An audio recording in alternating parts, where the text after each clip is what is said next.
Mesir terkenal dengan piramida-piramida raksasa, dan pendiri. Piramida ini adalah penguasa Mesir yang terkenal dengan sebutan Firaun atau Parao.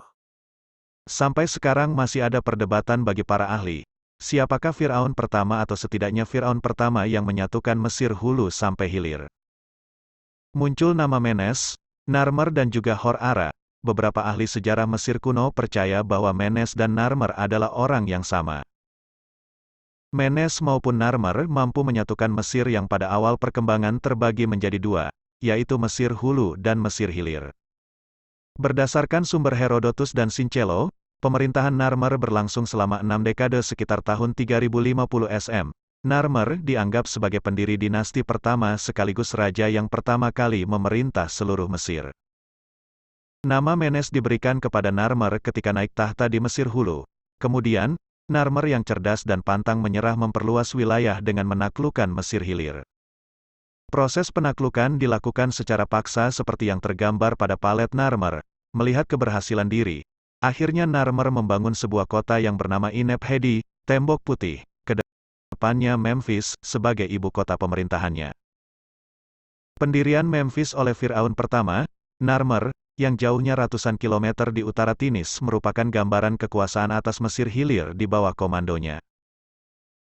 Seperti laki-laki yang tidak bisa hidup sendiri, Narmer yang berasal dari kota Tinis, ibu kota Mesir hulu.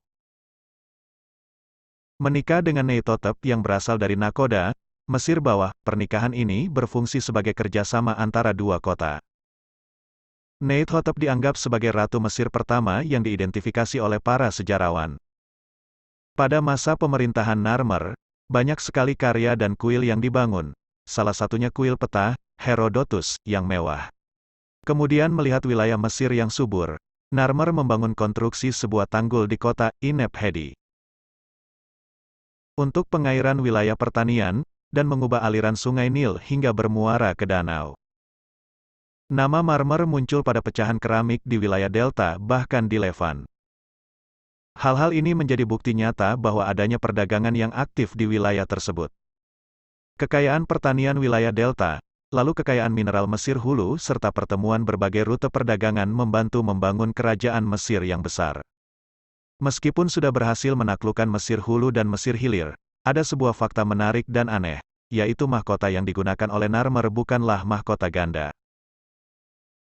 Pada palet Narmer, dari sisi belakang palet menunjukkan Raja Menes mengenakan mahkota putih dan gaun raja-raja Mesir hulu serta mengangkat tongkatnya untuk memukul seorang tahanan yang berlutut. Namun, di sisi depan, Raja, mengenakan mahkota merah dan kostum Mesir hilir. Berjalan keluar untuk melihat tumpukan dan potongan tubuh dari musuh-musuhnya yang terbunuh, didahului oleh jiwa raja-raja Mesir hilir. Seorang raja pertama yang kuat dan tangguh tentunya berasal dari keturunan yang hebat. Konon, Raja Ka merupakan ayah dari Raja Narmer yang berkuasa di Tinis. Hal ini berasal dari analisis keramik yang berada di makam Raja Ka. Makam Raja Ka terletak berdekatan makam Narmer di Abydos. Karena jasanya yang begitu besar dalam penyatuan Mesir, nama Narmer ditemukan tertulis dalam hieroglif di beberapa tempat. Seperti tongkat kebesaran upacara Narmer di Nehen, Hierakonpolis, patung babon yang tersimpan di Museum Altes, Berlin dan segel silinder, di Nakoda, delta timur Sungai Nil dan di selatan Levan. Firaun pertama yang mendirikan dinasti besar dan sejarahnya masih diteliti sampai sekarang dan untuk itu sebuah sejarah itu untuk diambil hikmah dan pelajaran buat generasi selanjutnya.